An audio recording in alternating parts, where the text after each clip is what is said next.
Ifo wanni khuni maaltu akka qabu beeku qabna. Yoo namni irra caalu dhufe kursi irraa hin qabu kalkaloo darasaan tuni yoo sheekni tokko dhufe kabajaa hin qabu. Maali annaa galuu didde biyya tana keessatti karam deemu jirraan naa galuu didde. Saniifuu furmaanni keenya harkitee miti. Ummata kanaa wajjin jiraachuu irratti rakkoon nu mudata. Amata gabaabaa amata kudhanan as deemu diidamman as deemu keessatti sabni xiyya kuni dhabameeti kolkoloo amrii nu gaffiddi hadiisni rasuula alayhi salaatu wasalaam wanni jee gaafa zamanul aakhir warra waa hin beeyne nama hoggana warra diinarraa hin beeyneetu harkiteetti minbara rabbee hadiisa sitti hima warra fadhii isaa jala deemutu waan fedhe siin jaan gad dhufuu teessi. Saniifuu lubbuu teetirraa jalqabii sigaltee miti dura ifitti jajjabeesi dhugaa ifitti himi dura toobadhu hawaasa kana laaqin sheekha mataan wareersin hawaasa guddaa as deemu kana kan gana bultiidhaan ijoollee isaanii waliin kan nuu deeman kan sigaltee mi gana waan gaarii ijaaruu deeman kana hin jeeqin bahi tapha keessaa gad lakkisi harka kee way waan keeti waan dhuunfaa keetiiti miti.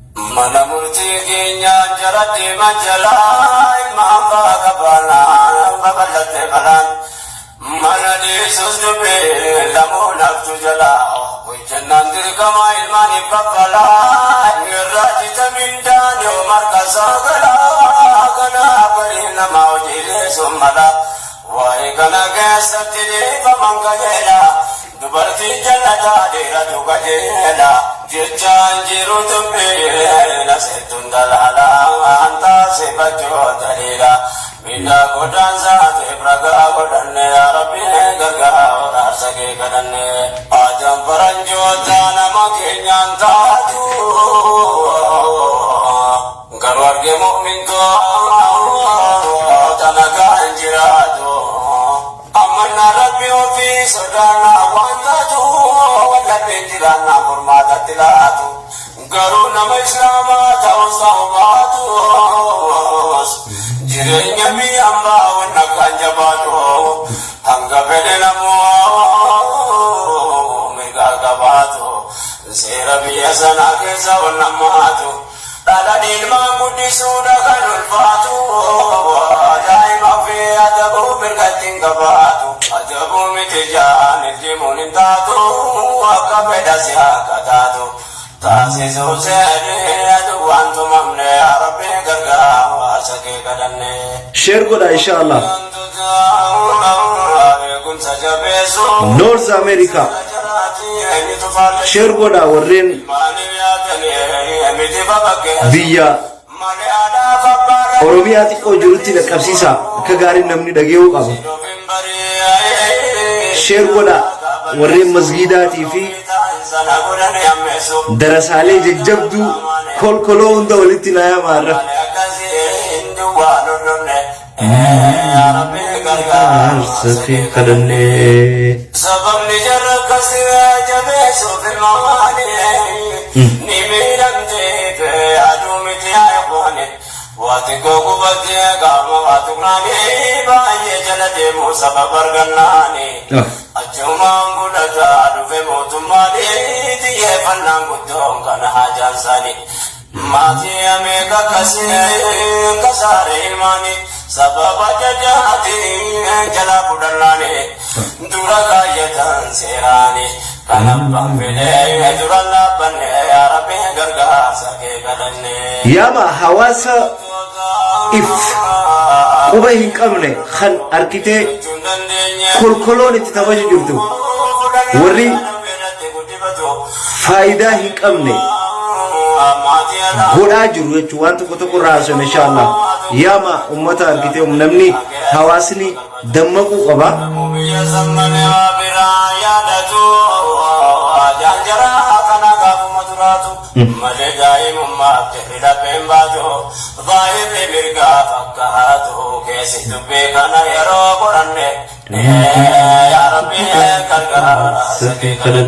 Share godhaa inshallah share godhaa. Jirungola antoja kan yamatu garawa daleto ilmane marato midanun ada babara babato share godhaa nama hedduudhaan dhaqqabsiisa warri North America keessaafu warra America jiru daimni gaafamati bira gagaatu arka jarase nane lamu ilmontato kana begata jiratu akawatati. بسم الله الصلاة والسلام على أشرف الأنبياء والمرسلين نبينا محمد وعلى آله وأصحابه أجمعين هردفتو دا بيجي هنقبرو من نماف بكجر تنتي فيا غاري عمري برخا جالا لغمتشو تن قلبين تيسن اتنبو هرتو سنهاتو ججا إن شاء الله سيغنتان تنيتن أرى تن وائي أركتي كل كلو جتو راسونا كل كلو زنا akkaan ani hiiketti akkaan ani xiinxalee ilaaletti maalirraa akka ja'amtee jira. Kolkoloo jechuun waan adda addaa waan faayidaa hin qabne waan irraa fayyadaman tan waliin dhawanii xaasaalee iyyitu jechuudha. Tan argitee miti kaw wal gootuuni kalkaloo yaaniin arra xaasaalee sanirraa haasofna. Warreen argitee namni yoo dhawe kalau kiu je dubbatu jechuudha. Warra sanirraa haasofna. Fakkeenya amantii keessatti kolkolootuun akkamitti ilaalamti? Amantii keessatti kolkolootuun akkamitti ilaalamti? Jaalateeti miti Sheekh Amin Ibro wayita kolkoloo joo isiniif hin galin muudii isiniif fakkaata xiqqoo namni galtuuf numa beeka kolkoloo jechuun hiikisiisani xaasaalee yookaan meeshaa ilmi namaa irraa fayyadamee darbee wal dhoyti tan sagalee isiitirraa baatu saniini kolkoloo jaan arraan tana warra akkasitti kolkoloo jechuu qabnuun warreen argitee hawaasa kana keessatti akka xaasatti iyyuu jiru akka argitee miti hawaasni kuni tokkoomee hawaasni kuni wal jala deemee hawaasni kuni gaarii siigaltee ilmaan horre kuni bakka hin geenye warra barbaadu xaasaalee sanitti waa himuu barbaadu. Nuti sabni guddaan saba ija qabu, saba gurra qabu, saba afaan beeku, saba argitee miti onneen isaa guutuu taate.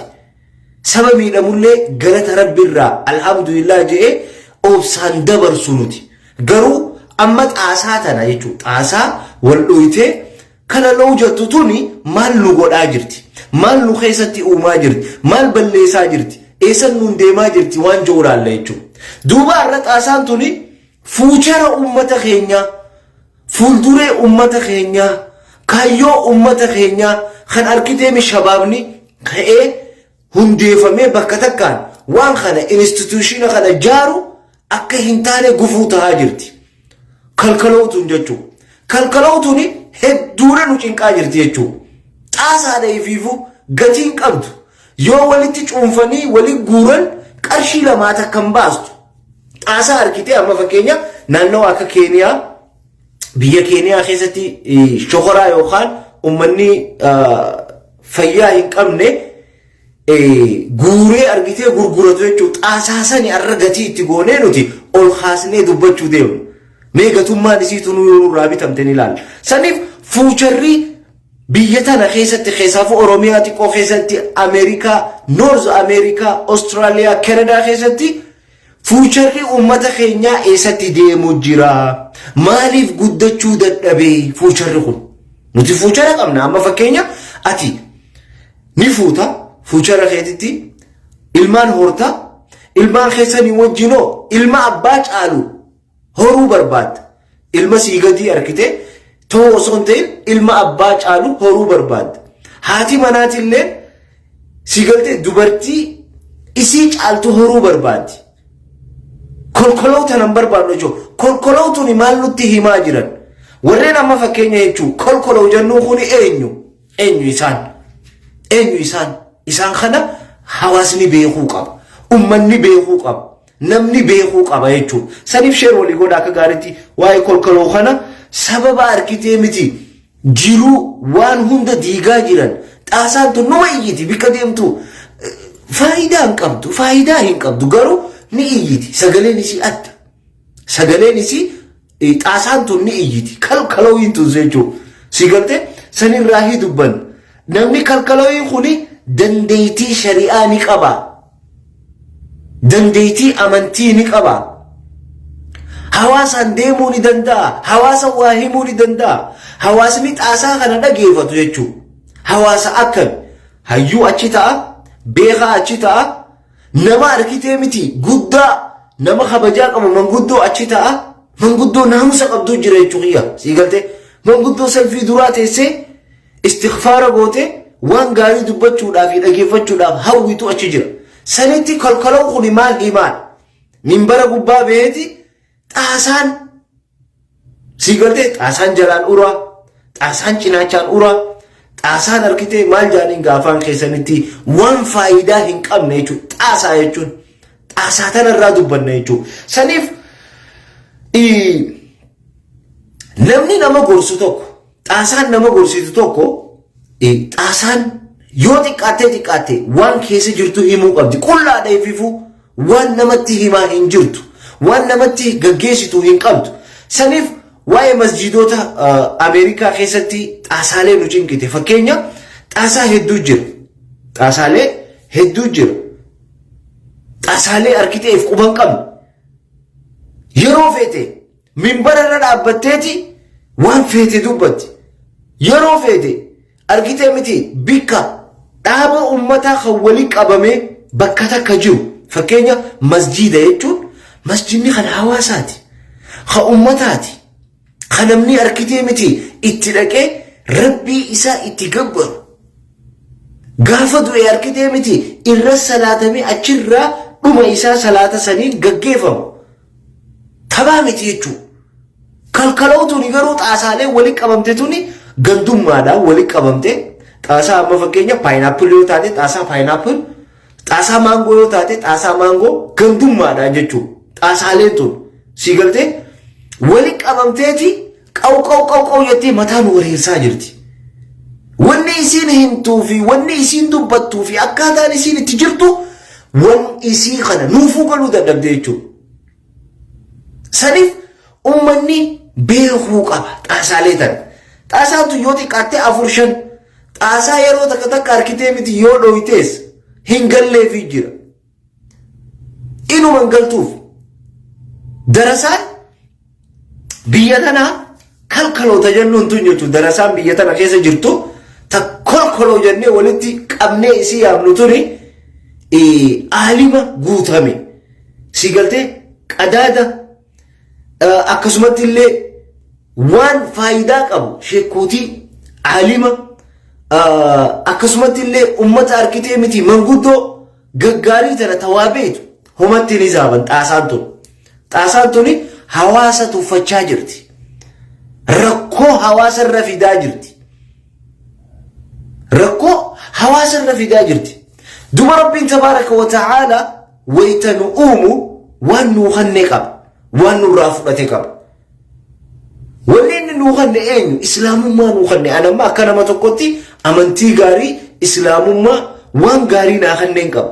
San keessaa ummata banuu Israa'el wayita Rabbiin komatu أتأمرون الناس بالبر وتنسون أنفسكم وأنتم تتلون الكتاب أفلا تعقلون. يا أمة إسرائيل إسني خنجين أتأمرون أمة خنا نيامتني نيأججني سيقلتي أمة خنا أمة قدا خنا سبا قدا خنا نيامتني جين وراك أمة إسرائيل نخيس قوتي وراك ربين كومتون نخيس قوتي وراك أساتي أركتي متي كالكالوغل درسات أمني darasummaan tunuu bikka itti baratte sanada galchuu qabdi. Eenyurra baratte akkamitti baratte namni isii barsiisan sirrii miti ta'uu mala. Takkaa nama sanirraa dhageeffachuu likkitti dhabuu mala.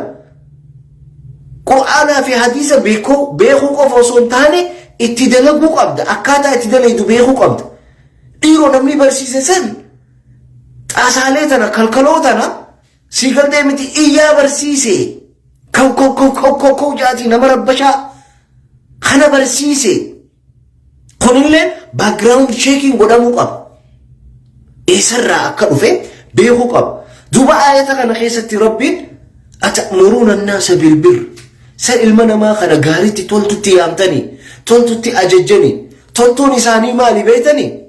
Toltuun isaanii darasaan tuni sheekaa fi manguddoo wallolchiisuu, hawaasaa fi sheeka wallolchiisuu, ummataa fi argitee miti boordii gaarii wallolchiisuu, boordii hamtuu fi ummata gaarii wal dhabsiisuu tana jirti jechuun. Xaasuma tana dadhabne xaasaa munaafiqa xaasaa namaaf argitee miti ani benefitni xaasaan kuni qabu eega itti fayyadamne booda darbinee jirra nuti. Isinitti na haajamnu itti himnee jirra beekumsaan. Waan takka waan isaan faayidaa qabaniin hin arkine. Kalkaloo xaasaa sigala waan naagaluu didee bar rabbiin sigaltee gisee qomata isin gaariitti nama yaama lubbuu teessan jeelaan lubbuu teessan tana irraanfattanii eenyu baana xaasaa faayidaan qabdu haa faayidaan qabdu wanni ati arkitee miti rakkoo uumaa jirtuuf wanni ati arkitee miti nama wahiin tolcha ji'ee as deemu lakki hin tolchite jettee dura dhaabbattuuf itti hinaaftuuf xaasaa waan taateef qullaadha beekumsa qabdu. Ka beekumsa qabu, ka biyya bulchuu danda'u, ka hawaasa jijjiiruu danda'u, ka arkitee miti ummataaf benefitan barbaadu ani ummata kiyyaafin dhaabbadha jiru dura dhaabbatta. Siif hin galu yoo sitti himaa oolan. Siif hin galu yoo sitti himaa oolan. Garuu mana rabbii keessa teesseeti masgiida dahoo godhatta. Masgiidatti dhidhiyaatteeti masgiida keessa mummullattee akkasii galtee miti waa barbaadda. No kanaa miti adeeroo kiyya. Benefitni masgiida itti salaatu masgiida san jiraachisu masgiida saniif arkitee miti gaarii godhu ummata masgiida yaamuudha. Ija bitaa ija mirgaatiin laaluudha. Hawaasa tokkoomsuudha. Jaalalaa fi masgiida san keessa arkitee miti waan gaarii uumuudha. Namni deemu hundinuu maali waan gaarii sirraa kana jiru kolkoloo xaasaa jechuun qullaa. Irra deddeebi'eetiin sitti hima. Saniifuu beekumsa qabna jettanii diina beekna jettanii minbararra baatee minbarri san waa'ee minbaraa maal jee akkaan si ibsuun beeku. Ergamaan Rabbi alayhi salaatu wassalaam wayita minbararra bahu minbara san gubbatti hadiisa kaanitti du'aa'ii hoggusatii godhe. Gama kaanitti siigaltee miti ni abaare. Isin minbara sanirra dhaabbattaniiti hawaasa arrabsitan, hawaasa jeeqan, hawaasa kana waan feetan jettan. Li'aanna namni khutbaa keessa jiru akka hin dubbanne waan beeytaniif. Ajaa'iba baroonni kun. Xaasummaa keessanii waliin jechuu gandummaa xaasaan argine waliin qabamte amma fakkeenya xaasaa niidoo aannanii fudhadhu xaasaa niidoo waliin qabaniituma deemu jirtu jechuudha. As deebi'aa baradhaa diinaa baradhaa gatta'aa namarraa hubadhaa deemaati tireeningii fudhadhaa ummata kana hawaasa kana jaahilan seeninaa darasaan magaalaa tana keessa deddeemtu tasii galtee miti faallaa hawaasaa deemtu hawaasni dabuu hawaasni diriiruu sii galtee miti ati faalluma deemta faallaan ati deemtu addaa osoo amantii haqa qabeessaanillee ta'e ati akkaataan itti deemtu khaasatan akka addatti deemta jechuudha. Kanaafuu rabbiin kumii akkasii tana sii qaba. Dhaabbadhu dhiisii hawaasarraa adabadhu dhugaa sitti himna nuti. Tanaas beekuu qabdaa jechuudha. Sii galtee dura ilmi namaa iftahuu qaba. Namaan taha jetteen fakkaatiin karaa deemtu wallaalin iftee guutuu namaa ta'e dura as kootu xaasaadhaati naasitti hima kolkoloo xaasaadhaati anaasitti hima xaasaa ta'uu kee anaasitti hima wanni ati arkitee miti godhaa jirtu jalaa gubbatti gandummaadhaan hiriyummaadhaan wal beekumsaan you never do anything here as keessatti hin jiru adeeroo hin jiru sinjee maaliif wanni kun institution hawaasaati ati deemtu hawaasa qaba ati dhufuu baattus hawaasa qaba hawaasni sababa keetitti ufuuf jee masgiida irraa fagaachuu jira bahi masgiida san keessaa dhiisi masgiida san gallakkisi masgiida institutionni kun masgiidni mana rabbiiti lakkii mana keeti adeeroo you don't have right to say that kana godhullee hin dandeessu yaadullee hin dandeessu sababni maal waan xaasaa taateef hin beektu haa qullaa jirta siin galu haa amma ati hariifa taate jechuu ati beekaa taate ati hayyuu taate ati malee namni hin jiru akkasitti ifitti hin dhageeyin soo saniifu namni arkitee miti lubbuu isaa sigaltee miti lubbuu isaa tana dinniiruu qaba dura maal jaa rabbiin tabaaraka wa ta'aala qur'aana keessatti yaa ayyuha alladhiina aamanuu lima taquuluuna maa laa taf'aluun yaa darasaa magaalaa tana keessa gootte darasaa afur mooshan taniin an beeku magaalaa tana galgala haadee hidhaa bulan akka ummata sihirii godhutti eenyuuf eenyu wal lolchiisnaa sheekaa fi eenyu wal afaan finnaa bultii sheekaa diinaayii anaa siima dhugaa bultii sheekaa diinaayii ta deemtuun darasaadha kana beekaa rabbiin gaafa ergamaan rabbi alayhi salaatu wassalaam fuudhu qur'aana keessatti itti dubbate haga xiqqee gisee nyaattan qoonqoo baafadhaa jeen darasaa wahii deemtiin sheekarraa waa barteeti darasaa kolkoloo wal beeynaa bara wal beeynaa wanni akka darasatti nama aalima sheeka diina isarra beekutti hinaafu hin jiru hinaaffaan guutamtee xiqqii taatee deemti duba darasaa akkanaa tanaa wajjiin akkamitti miilli kee miila satti hirkatee qaamni kee qaama satti hirkatee rabbii kee dura munaafiqummaa guutamee ka jiru kan jibbansa namaatiin guutamee jiru ana malee arkitee sigaltee hin jiru ka jiru kanaan nu dhibe tanaafu wanni jiru maal yaa hawaasa yaa sababallaa yaa ummata noorz ameerikaa keessaafu minisootaa keessaafu arkitee kanadaa fi Austraaliyaa jirtan darasaa sheeka kana hisaaba itti hisaabachuu jirtu jira firraa eegaa firraa laalaa darasaan nuti beenu waan sheeyni jo'uun hagoon yoo sheeyni dogongore lakkii sheeka sirrii miti tajattuun beena nuti darasaan zamana kanaa tabiraa oofu jirti tanaafu wanni kuni hedduu nu rakkisaa jira hadiisa da'iifa darasaa fayyadamtee murtii godhu jirtu fatwaa godhu jirtu jira bultii namaa keessatti nama arkitee miti mana rabbii masgiida keessatti ofiisa nama naqee namaa wajjin arkitee akka mistiratti fatwaa kannuu turee jira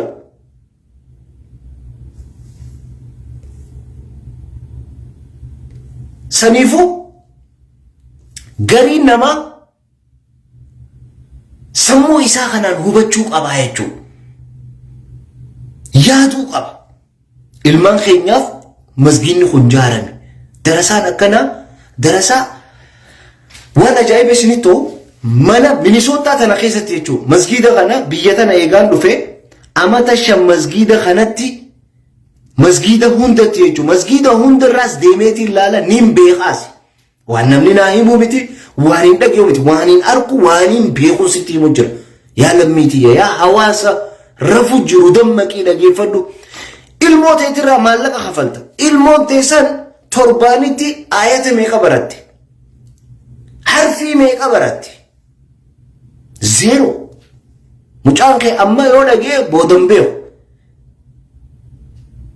Akka waan arkitee waa barsiisu jiranii, akka isaan aalima, akka isaan beektoota, akka isaan arkitee miti faayidaa qabanii waan akkasiitiin mul'ata jechuudha. Kanaafuu kalkaloo waliin qabamte tuni darasaan masgiida keessa qabattee sheekootii waliin diraa jirtu. Aalimoota ilmii amata meeqa guutuu miilaan osoo deemuu Harargeerraa Arsii deemee Wallorraa Harargee dhufee sii galaa miti. Akkasitti biyya meeqarraa baratee achirraa ilmii dhaalamaa dhufte tanatti hin taphatin. Ateeroo hin taphatin. Tuni maal? Rakkoo nutti uumaa jirti. Darasuma tana dadhabne barana. Anarraa jalqabe mataa kiyyarraa jalqabe darasumaan dadhabe anis ifiin dadhabe. Akkasuma jechuu bara. Ani wanniin keessaa ba'een hin qabu. Garuu yoo dhaabbadhu darasaa waliin dhaabbannaa ta'a sirrii miti jetteen bikka oolan beeyna beektaa. Darasuma tanaa wajjin rakkoon tuni nutti heddommaachaa jirti. Tanaafuu yaa ummata, yaa hawaasa, yaa lammiitii nuti bikka hafuura itti fudhannu barbaanna, bikki ijoolleen teenya itti guddattu barbaanna. Iddoo arkitee miti afaan keenya itti barsiisuu barbaanna. Iddoo arkitee miti ijoolleen teenya diinaa fi waan gaarii itti barattu barbaanna. Nama barsiisu hedduu qabna. Nama itti himu hedduu qabna. Darasaan kijibaa ta nama dura deemtee arkitee miti shurri gud bitaa birga labbeeqa jettu tuni dhaabbachuu qabdi. Namaan ani beeku jira darasaa keessaa. Ijoolleen xiqqoon akkamiin na dura dhaabbattee na salaachistii kanaan jee jira. Hay akkamis hin salaachisne? Hay abbaan itti laffee barsiisu jira bar Quraana. Halkanii guyyaa mucaa kana abbiis godheeti naafaa baratuuf hogguta akka Afrikaa geessee hogguta diinuma barsiisuu fi bikka bar yoo dhabe muka citaa bikka hin dhaabbatiin hin qabu bar ilmootaan. Ilmoo saniif masgiida kana jaare. Darasaa masgiida diiguu deemtuu fi darasaa arkitee miti rakkoo fiddu tanaaf hin jaarre. Soo arra deebiteeti darasaan tuni majlisu shuuraa fi itti gaafatamaa majlisaati moo waan ta'an hin beeku filannoo godhanii imaamummaa walii kannanii osoo aalimni jiru, osoo sheeyni jiru, osoo hayyuun jiru, osoo arkitee miti manguddoon nagayaa jirtu. Osoonii fi arkitee miti namni gaggaariin biyya tana keessa jiru imaama godhachuu fedhan waan keesseeti adeeroo. Waan ati bittee takka arkitee miti mana keesseete. Jireenya keetuu fuulduratti oofuu dadhabdee jirta. Deebiteeti masgiida dhuftee mana rabbii kana keessatti akka ati arkitee miti kolkoloo nu gootee walitti kakakakakau goota. Yoo ati waan san hin goone sitti hin tolu. Yoo ati waan san I don't know akkamitti akka jiraan. Nuti biyya tana ani gaafaan dhufu seenaan dhagee nama akka Sheekh Safir Rabbi umrii nu keessatti haa dheereessu imaama yeroo duraatiif biyya tana keessa tureefaa. Nama akka arkitee miti Sheekh Kaamil, Sheekh Aliyyee ni jiran warraan ani beeku. Tuffatamuu qabu. Tuffatamuu qabu adeeroo. Fakkeenyaan siin jee warra akkanaa jira. Kanaan na dhageeffataan beektu ati kalkaloo waliin fiddeetuma xaasaa kee hadiisa da'iifaa fi sahihaa fi saqiilaa fi hunda arkiteemi waan feete goota minbararra adeeroo kataa'ee si dhageeffatu bara hawaasa guddaa. Deebiteeti minbara sanirra dhaabbattee hawaasaan mana undergroundii akka afaan ummata beekanitti jechuun mana gama jalaa yookaan beezimantii teessanii maaliin godhinaa maaliin ta'inaa waan feete jetta. Waan feete jetta. Kuni amantiitii yaadeeroo. Kuni beekuu qabda. Gurra si caloo adeeroo. Every time guyyarraa hin sii dhufa. Ajendaa haariyaan waan ati taateen akkam akka ati feetiin akka muuza si solleesseetiin hawaasa dura qullaa si dhaabaan. Akkuma arkitee miti kalkaloo gurguddaan waa dubbachaa jirutti saniifuu kana beekuu qabda kan duraan dura fakkeenya hosii godhe amma uffata adii takkarra wasakni yoo jiraate yookaan xurii yoo jiraate yookaan wanni gurraachi tokko yoo kan jiraatu taate darasaan tun san hin arkitu ifirratti tanama biraa arkiti tanuma nama biraa laalti tanuma nama biraa tana jala deddeemti keessaafuu ta'eenyu ta sheekaa jala deemti hasheeka irra maal uffatti hasheeka akkamit deemtaarra hasheeka makiinaa akkam oofu jirtu hasheeka akkam waahuma qorata maaliif li'anna wahii keessaa arkitee miirraasee akka dhadhaa baasuu deema munaafiqummaa guddoon darasaa anarraa jalqabii nu keessa jirti toobachuu qabna deebi'uu qabna adabachuu qabna gaheen ati minbara irra baatee waa nama itti himtu hin jiru hedduu namaatiin arkiyaan shari'aa islaamaa keessa mee kitaaba kamirra jaa yoonii fi arkitee hawaasni si jibbe imaama tahii yoonii fi hawaasni si jibbe hawaasa sanii waa himii dirqitti khootu sittiin himaa joolleedha hawaasni kun hawaasan tuffatiin hedduu tuffatte kolkoloo hawaasan tuffatiin hawaasa hedduu tuffattee jirta saniifuu waan kanarraa if qusadhuu siin jaan akka nama tokkotti Umar ibn Khattab yeroo dura arkitee miti amriin takka dhufte shuuraa waliin ta'anii haasawanii amriin dhufte murteessuu danda'a lakkii dura dhaabbadhaa jeeti maatii isa gala maatii isaa tana waan murtaawee san dura isaanirra laala practice warra danda'u irratti atis nama dandeessu barbaadadhu nuu miti nuti ummata guddaa nuti hawaasa nuti arkitee miti ummata beekaa usu jiru osoo dhageewu callisu jiru barbeeki gaagana gawaan usehin saniifuu yeroo hunda ati olitti if ilaalin darasaa taa'i wanni tun nun baastu anaas atis hin baastu taa'i wanni ati arkitee mi sheekaa fi ummata jidduu deemtuun wanni ati arkitee miti nama jidduu deemtuun gaarii miti jiruun nama meeqaa diigamu jirti darasaa waan ati haasoo dubbii ati dubbattu tanaan kolkoloo hay jiruun namaatu sinnaasistu oo ati fi nagiyaa rafu jirta okay taphni kee bareeda ati sireete uwwifachaati jiruu namaa akaafaadhaan akaafu jirta jechuudha okay garuu hawaasni san dammaqee jira amma sinnaqee jira darsa gurradhu dhiisi waan akkanaa nama tokko mee darasoonni magaalaa tana keessa jiru kan qur'aana barsiisee bakkaan gee kan hadiisa barsiisee bakkaan gee kan arkitee mi jabeessee maatii yaamee bakkaan gee waan gaggaarii nu garsiisee jiru ama shanan as jiru keessatti ummata takka nama dura deemuudhaan maayikii qabachuudhaan takka hoo maal jechuu malee jijjiirama hawaasa kanaa hin barbaadu hin arkine ani inumaa hin arkine li'anna sababa darasaa tanaatu waan kanaan deemu ajandaa isaanii kataba waan deemuu taa'u isaanii godhu haasawaa fi arkitee miti akkaataa hunda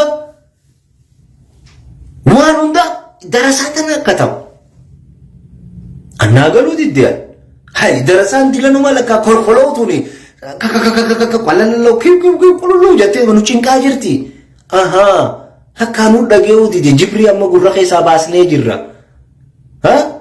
maanzaraaf irraa fuunee jirra adeeroo si arkina si dhageenya amma don't joke hin taphatin ilmoo boru dhalattuuf yaadii bakka san irraa deemu habikka san hin malu ilmoo saniif yaadu rabbi haafidu janna nuti ni jirallee janna saniifuu darasaan asii nu cinqaa jirtu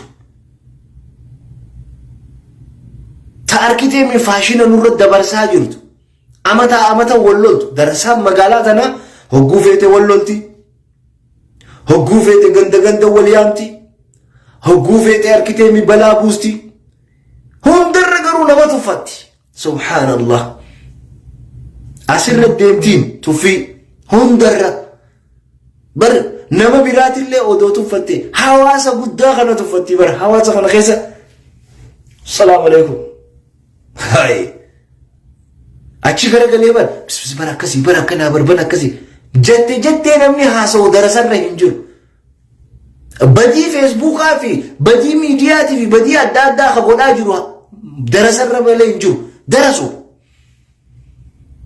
darasaa garii jira tawaan fedhe dubbattee haqqistee laaqqattee as garagalteeti hawoo dhiifa bagaarii funiin aarii jetti laal darasaa ajaa'ibaa darasaa nan qabinaa nagadhiisaa jettuu jira adeeroo dachii nabikkee ati jirtu tuniif jala laali si ol hin samiidha roobaa jira aduu jira urjii bahaa baatii bahaa si gubbaa waan hedduu jira san yaadadhu hin beektu quban qabdu bar gaddeebii ammas dachii tana keessaa midhaanii bahaa waan hunda yaadi darasaa tana dadhabne jechuu saniifu ummanni arkitee miti rakkoo tana miila nutti fuudhaa jirtan darasaan minbararra dhaabbattee dogongora uumaa jirtu minbararraa miila kee qusadhu otherwise wanni ati dubbattu san sirrii ta'uu baannaan namni akka kiyyaa arkitee miti dhaabbadheen kijibaa siin jaa dhaabbadheen siin mormuu ta'a this is the word jecha kiyyaa qabadhu akka nama tokkotti saniifu kolkoloo xaasaa wal dhoytee nu rakkistu tana adeeroo dadhabnee jirra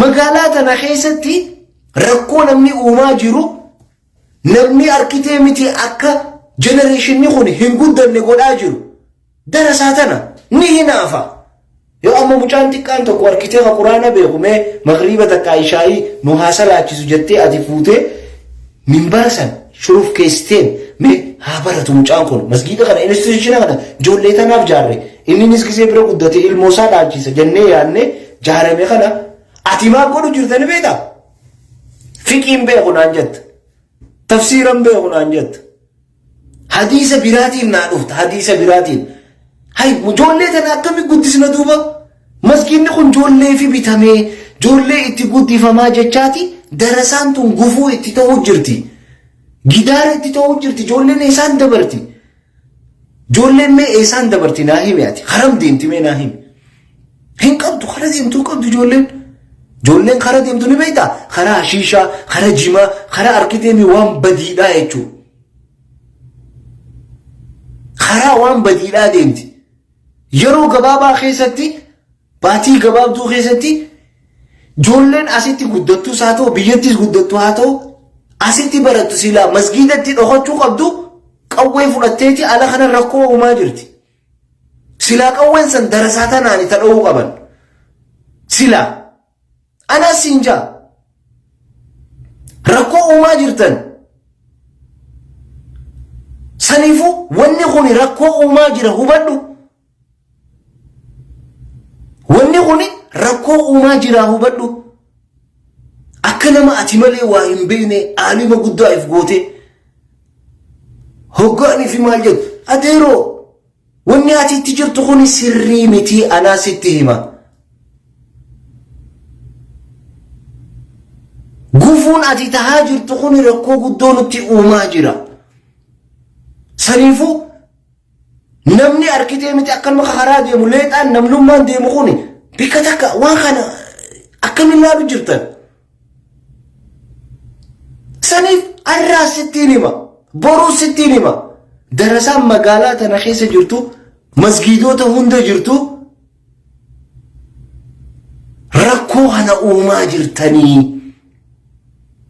rakkoo hana uumaa jirtanii if qusadhaa kan masgiida hunda keessa jirtu darasaan gandummaan guutamtee jirta ana malee waan takka jettee jirta namni akka hin jirre arkiti adeeroo rabbiin dhiira qaba adeeroo lubbuu sana adeeroo bika keenyu dhabneetu jirra amma si wajji taphachuu feena tapha osoo beekte haasoo kana si wallaahi si wajjiin taphachuu fedha haasoo ati haasoitu san anaafi silaa ijoollee jenereeshina sammuun haadoochiin sammuun doomsin harka keerraa fudhadhu dhiisi tabaa ala bee. Saniifuu sheer godhaa ummata kanaan dammeessaa ummanni keessaafuu dubartiin biyya tana keessa jirtu. Bultii teessan jabeeffadhaa darasaan tun bultii isin diigaa jirti. Fatwaa kijibaa isinii kannu jirti. Jaarsa keessanii hojjaadde isin baasu jirti. Akka nama isin fuudhutti, akka nama isin masruufutti, akka nama isin dandeewutti. Laa adabadhaa. Yaa obboleeyyan kiyya dubartii biyya faranjii jirtan. Jaarsa keessan jallatu, diriiruu, bareeduu, fokkotuu keeti.